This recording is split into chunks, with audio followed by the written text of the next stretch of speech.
là, tu es venu avec deux magnifiques voitures. Ouais. C'est quoi comme véhicule? Macan Turbo et puis Cayman 980 GT. J'essaie de convaincre ma femme de passer au Ferrari. Combien ça coûte un véhicule comme ça? 190 000 euros. 190 000 euros. Comptant ou à crédit? Est-ce Est-ce que je peux te demander ce que tu fais dans la vie? Je suis entrepreneur. Quel chiffre d'affaires vous faites? 15 millions. Ah oui, d'accord, donc ouais, on est quand même sur quelque chose. Ouais, de- marche de- bien, ouais. Il faut super. de l'argent pour payer Porsche. Hein. Ouais. Ça coûte cher. Est-ce que tu aurais un conseil? J'aime pas trop les trucs un peu bullshit ou se lever tôt, prendre une douche tôt. On va descendre, explorer un endroit de ouf. Oh, c'est quoi ça? Tu filmes? Allez, vous filmez s'il vous plaît. Salut à tous mes entrepreneurs aguerris et authentiques. Aujourd'hui les gars, on se retrouve à Paris. C'était pas du tout prévu comme vidéo, mais regardez cette magnifique voiture. Vous allez comprendre tout de suite pourquoi je me suis dit qu'il fallait que je fasse une vidéo. Vous voulez voir encore une dinguerie? Allez, encore une autre voiture. Voilà.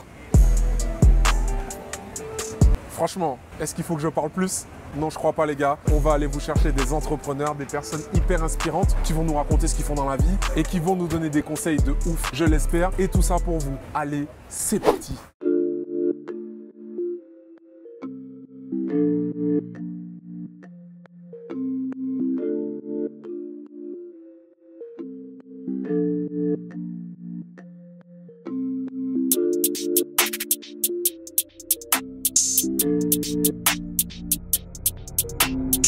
Bonjour, comment tu t'appelles? Bonjour, c'est Florian. Enchanté Florian. Donc là, tu es venu avec deux magnifiques voitures. Ouais. Est-ce que tu peux nous en parler vite fait? Donc c'est quoi comme véhicule? Ouais, bien sûr. Alors ça, c'est une Macan Turbo, une 95B, 440 chevaux, Ok. qui est pas mal. Ouais. Et puis j'ai la Cayman 980 GT, qui est la dernière Cayman à avoir un flat 6 en turbo. Donc c'est une pure Atmo. Ah ouais, d'accord. D'où le bruit démentiel. Ok, ok. C'est une voiture que j'utilise sur le circuit et qui est aussi une des seules Porsche à avoir le moteur central arrière. Ouais.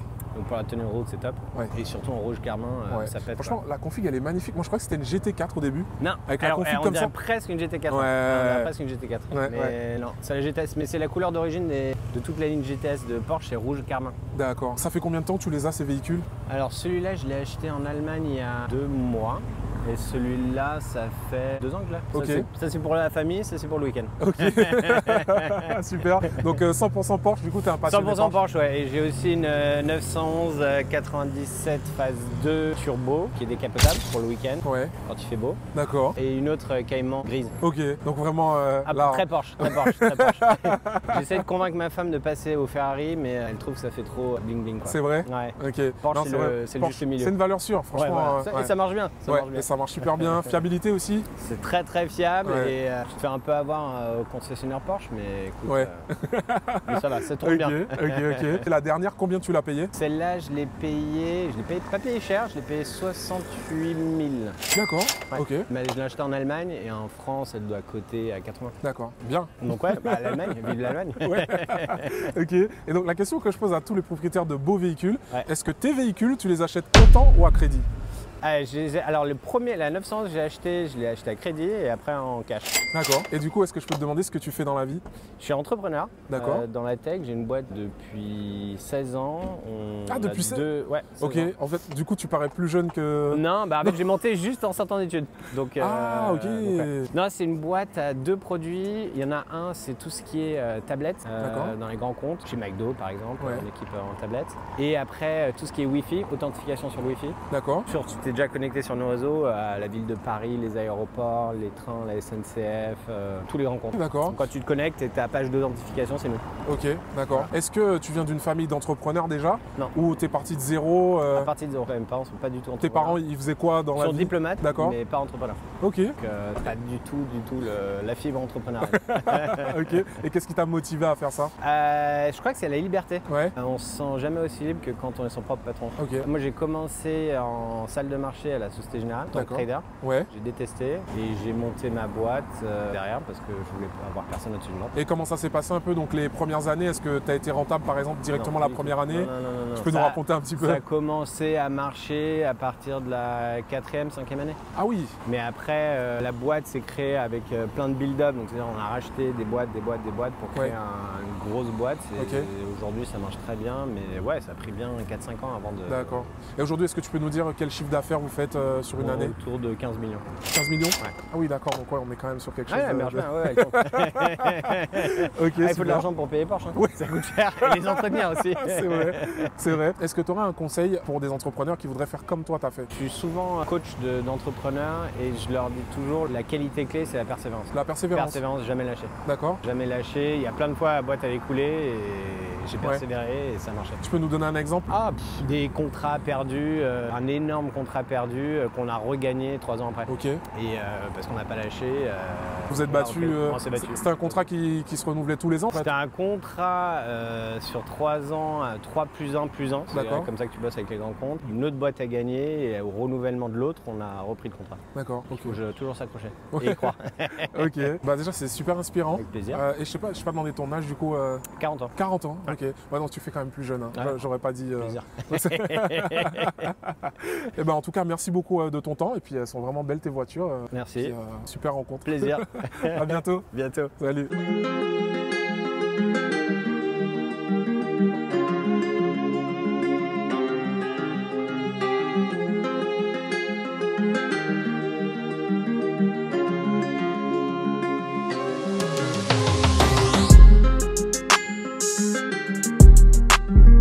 Bon les gars, on pouvait pas s'empêcher de faire un tour dans ce parking mythique. Là, on est au parking Place Vendôme. On nous avait dit qu'à l'intérieur, il n'y avait que des voitures de ouf. Alors ça commence déjà bien parce que juste à côté de moi là, on a un magnifique Classe G avec une magnifique couleur, le gris comme ça. Franchement, moi je valide de ouf. Ça c'est rien en fait. Il y a encore mieux à venir. Restez connectés, vous allez voir, on va vous montrer des trucs, mais ça va être un truc de malade. Allez, on y va. Regarde-moi cette Bentley Continental GT. C'est fou, non? Et là, le GLC, là-bas, juste là, en fait, il est garé là depuis longtemps, je pense, parce qu'il a plein de poussière. Donc, à mon avis, le proprio, il doit être en voyage. En plus, il est tout rabaissé. Je pense que les suspensions à air, en fait, elles doivent se vider au bout d'un certain temps. Mais c'est le début, on continue. Allez, on y va. Donc là, on a une magnifique Aston Martin. Comme si je vous montre, les gars. C'est incroyable, non? Et en vrai, ce qui serait cool, c'est qu'on trouve un proprio. Mais on va les trouver. Pour l'instant, on regarde les voitures en visite. Mais on va finir par trouver des proprios. Là, les gars, on a un magnifique Porsche Cayenne. Pareil, bon, désolé, je suis obligé de me baisser, moi, mais pareil, il est tout rabaissé. Dites-moi dans les commentaires si vous savez pourquoi il est rabaissé. Moi, je soupçonne que ce soit un mode qui se mette sur la voiture lorsqu'elle est stationnée là depuis longtemps, en fait. Mais, regardez ça. Waouh, une magnifique Bentley. Incroyable. C'est incroyable, les gars. C'est un truc de malade. C'est fou.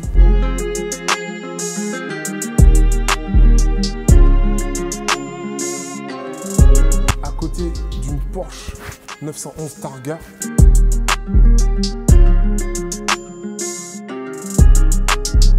Il est incroyable ce parking. Mais si vous pensez qu'il est vraiment incroyable, juste après avoir vu ça, vous n'avez encore rien vu.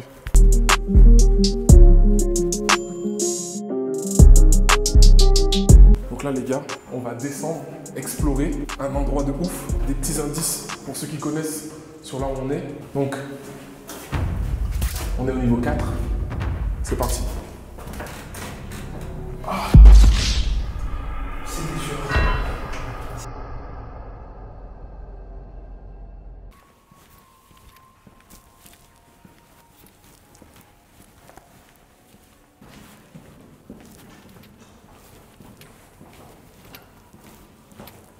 Oh, c'est quoi ça? Tu filmes? Les gars, c'est où c'est? Oh mon dieu, mais c'est quoi ça? Oh my god! Les gars, regardez ça! Oh, oh mon dieu! Allez, vous filmez s'il vous plaît. Ah ok, bah filme pas.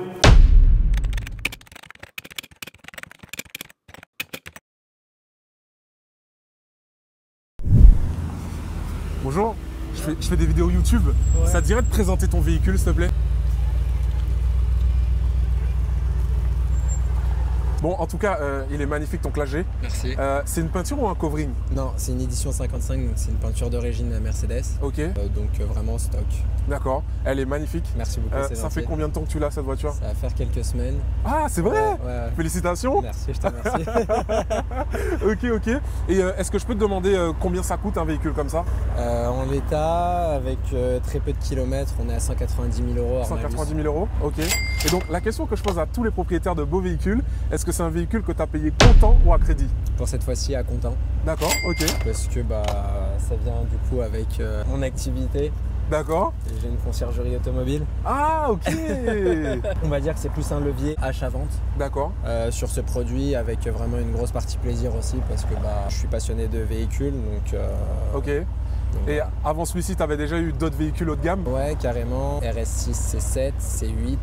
M4 compétition, donc le dernier, du SQ5, un peu tout. Après, ça dépend des opportunités qu'on peut m'offrir. Mais j'aime bien les belles voitures. Après, je me concentre sur autre chose avec mon activité. On va dire que la partie achat-vente, c'est plus du plaisir. D'accord. Mais ouais, j'aime bien me faire plaisir de temps en temps. Donc celle-ci, elle sera d'ailleurs prochainement disponible à la vente. D'accord. Donc du coup, ce que je comprends, c'est que tu es entrepreneur. C'est ça. Tu as plusieurs ou une entreprise? J'en ai plusieurs, mais qui sont toutes liées par la même activité en fait. D'accord. Donc une holding qui gère plusieurs sociétés. Donc on a la partie convoyage, on a la partie mécanique carrosserie. Donc là on a un garage, on a des parcs de stockage. On va garder des véhicules pour certains de nos clients. On va également avoir la gestion de contentieux, du dépannage. D'accord. Tout un tas de services associés, mais toujours au niveau de l'automobile. D'accord. Est-ce que tu es quelqu'un qui a toujours été riche, entre guillemets, c'est-à-dire est-ce que tu viens d'une famille aisée? Non. Ou est-ce que tu es parti de zéro? Non, à vrai dire, je suis de base commercial dans l'automobile. Ouais. Donc j'ai commencé, donc je suis pas forcément quelqu'un qui a fait énormément d'études, je me suis arrêté à un bac STMG. D'accord. J'ai travaillé du coup pour le groupe Como. Sur Paris, donc Smart Mercedes, on m'a donné ma chance pendant 3-4 années. Je me suis battu pour devenir, on va dire, le meilleur de moi-même et surtout me former. Et il y a un moment où rapidement j'ai su que j'étais pas fait pour travailler pour quelqu'un. D'accord. Un peu perdu, je pense comme pas mal de jeunes de notre âge aussi, de cette nouvelle génération. Et j'ai décidé de monter une petite affaire où je faisais un peu de la achat-vente, un peu style dépôt-vente. D'accord. Où j'ai ouvert une petite boutique dans ma ville. Tu as commencé il y a combien de temps à peu près? On est sur la 4e année d'activité. D'accord, trop bien, 4 ans c'est bien. On a eu juste après le Covid, ou du moins pendant, on a eu une belle croissance où on a quand même misé sur une qualité de service vraiment haut de gamme. D'accord. Et nos clients nous ont fait confiance dès le début et nous ont confié de plus en plus de responsabilités. Donc je suis d'une famille, on va dire, correcte, quoi. Mes parents aussi sont entrepreneurs. Ok. Mais, dans quel domaine aussi, l'automobile? Non, rien du tout. Enfin, quand je dis en vrai entrepreneur, c'est mon père était artisan taxi. Ah oui, d'accord. À son compte. Et ma mère avait un salon de coiffure. D'accord, ok. Donc voilà un petit peu dans quelle famille j'ai vécu. Et voilà, j'ai hérité de personne. Ok, voilà. Super. Bon, en tout cas, félicitations pour ce que tu as fait. Beaucoup, donc pour avoir un petit peu une idée de l'ampleur de ton business, est-ce que tu peux nous dire par exemple, est-ce que tu as des salariés aujourd'hui ou... Ouais, on a quand même quelques collaborateurs qui nous aident au quotidien, que ce soit des responsables logistiques, des responsables de parc. On a également aussi quelques alternants aussi, parce que il y a un moment de ma vie où j'étais alternant dans ma phase d'apprentissage pour devenir commercial automobile. Et donc je trouve ça important aussi de pouvoir transmettre quelque chose à des jeunes qui sont motivés. Et je leur souhaite de se dépasser, et même s'ils peuvent faire mieux que moi, il y a toujours mieux que soi, il y a toujours pire, il ne faut jamais se comparer aux autres aussi. Mais je pense que du coup tu m'as dit que tu étais youtubeur, enfin du moins je pense que tu as eu un peu de tous les profils. Oui, bien sûr, on a vraiment de tout, il n'y a pas de stéréotype en particulier, on a de tous les profils. Donc vraiment... Et par rapport à ton expérience, est-ce que tu aurais un conseil à donner aux entrepreneurs qui voudraient faire la même chose que toi par exemple? Ouais, après il n'y a pas de recette magique, j'aime pas trop les trucs un peu bullshit où se lever tôt, prendre une douche tôt, glacer, etc., avoir une hygiène de vie. Enfin non, je pense que c'est un tout, c'est aussi un état d'esprit, un mindset, c'est tu te concentres sur tes objectifs, tu vas sacrifier du temps, peut-être ta jeunesse, peut-être des sacrifices, peut-être pas partir en vacances, mettre le plus d'argent de côté et arrêter d'avoir certains vices. Oui, être focus finalement sur ses objectifs. Vraiment, et rêver grand, avoir des rêves et pas de se fixer de limites, parce que Je pense que sur les réseaux, je t'ai dit que j'étais pas forcément beaucoup sur les réseaux, mais j'aime bien voir aussi des vidéos d'entrepreneurs, des gens qui entreprennent. C'est à chaque fois la même chose. Ils ont sacrifié du temps, ils ont investi de l'argent quand ils en avaient, sinon beaucoup de temps. Il n'y a pas de recette magique, mis à part être le plus sérieux, viser sur la pérennité, sur le long terme, et pas. Enfin voilà. Ok. En tout cas, merci beaucoup. Non, mais c'est super, c'est super. Et là, je vais te poser une petite question qui va aider certainement quelqu'un qui voudrait peut-être faire exactement la même chose que toi. Yes. Est-ce que tu peux nous dire comment tu as trouvé ton premier client? Premier client, ouais. Un peu drôle l'histoire. De la prospection déjà, premièrement. Ouais. De la persévérance. Au début, c'était très compliqué. Ils ne voulaient pas de moi. Surtout, je pense, peut-être un petit jeune derrière une entreprise. C'est quelqu'un que tu as trouvé où? En fait, je cherchais des entreprises qui faisaient de la location de véhicules, plutôt des loueurs financiers, pour les accompagner un petit peu dans dans leur quotidien, si on pouvait leur faciliter certaines choses. Et un appel, il m'a dit qu'il allait voir avec sa responsable. Le deuxième appel, il m'a dit j'ai pas encore vu avec ma responsable. Et je lui ai dit écoute, vendredi, je viens avec mes équipes nous présenter. Moi j'aime beaucoup Cyril Lignac, donc j'ai pris des pâtisseries Cyril Lignac et je me suis rendu chez eux un vendredi après-midi. On a fait une présentation, ils ont commencé à nous confier quelques missions et de fil en aiguille, je pense que ça va faire 2-3 ans qu'on travaille ensemble. Et il faut savoir que l'entreprise, on l'a créée en février 2021 et j'ai réellement commencé à travailler qu'1 an après. Ah d'accord, ça c'est important comme information. Ça a mis du temps finalement le démarrage. Carrément, du coup, et je pense aussi ça peut être un autre conseil à donner à ceux qui veulent se lancer. C'est pas d'attendre d'avoir la bonne idée, c'est pas d'attendre d'avoir des clients ou ce genre de choses. Il faut se lancer, se mettre au pied du mur et de se dire allez, maintenant que j'ai quitté mon emploi, que je suis un petit peu dans la merde et que j'ai tout approuvé, tu te lances et tu te démerdes, tu te débrouilles, tu fais le taf. Et voilà, il faut vraiment de la persévérance et beaucoup du culot. Excellent. Franchement, c'est parfait. Merci beaucoup à toi. Je te souhaite une bonne fin de journée. Merci. Et puis je te dis à bientôt. Merci à toi. Salut.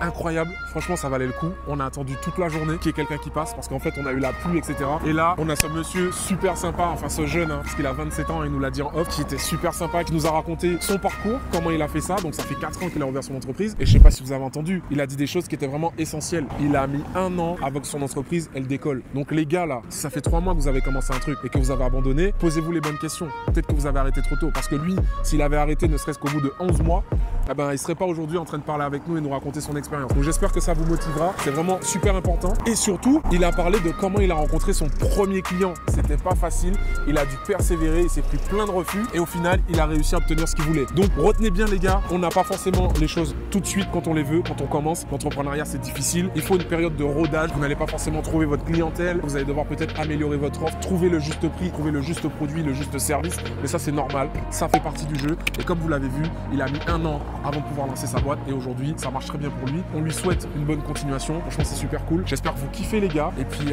comme dans les témoignages qu'on a eu, il faut persévérer et ça finit toujours par payer. Aujourd'hui on a eu 2 interviews d'entrepreneurs, c'est pas prévu je vous avoue cette journée, en fait j'ai atterri là comme ça, j'étais venu voir ma famille et puis en fait je me suis dit pourquoi pas faire une vidéo. On est tombé sur des personnes exceptionnelles, c'était vraiment cool. On a des entrepreneurs qui partent de zéro, d'autres qui partent de familles qui sont aisées et c'est normal, ils sont là pour nous inspirer. Donc je vous demanderai quand même d'être clément dans les commentaires pour pas allumer les gens quand ils viennent de familles aisées. C'est normal, c'est tout et c'est peut-être à vous de faire le premier pas pour que dans votre famille, vous puissiez avoir vos enfants qui pourront bénéficier du travail que vous avez fait et ça c'est magique. J'espère que vous avez kiffé cette vidéo, faites péter les likes vraiment si vous êtes satisfait et que vous voulez encore plus de vidéos comme ça, des vidéos à Paris d'ailleurs, c'est la première fois que je fais une vidéo à Paris, c'était vraiment cool et je vous dis à très vite pour une prochaine vidéo. N'hésite surtout pas à aller faire un tour sur mon site aguerri-et-authentique.com. On a sorti les derniers modèles, ils sont incroyables. Tu vas retrouver la dernière collection avec les nouveaux designs et les nouvelles couleurs. Et surtout, on a sélectionné les t-shirts de plus haute qualité possible aujourd'hui sur le marché. Et bien sûr, pour les abonnés, je fais une réduction. Donc, je t'invite à mettre en commentaire le t-shirt que tu veux et je t'enverrai directement le code promo pour que tu puisses bénéficier de ce t-shirt de ouf et pouvoir le porter fièrement en toute occasion.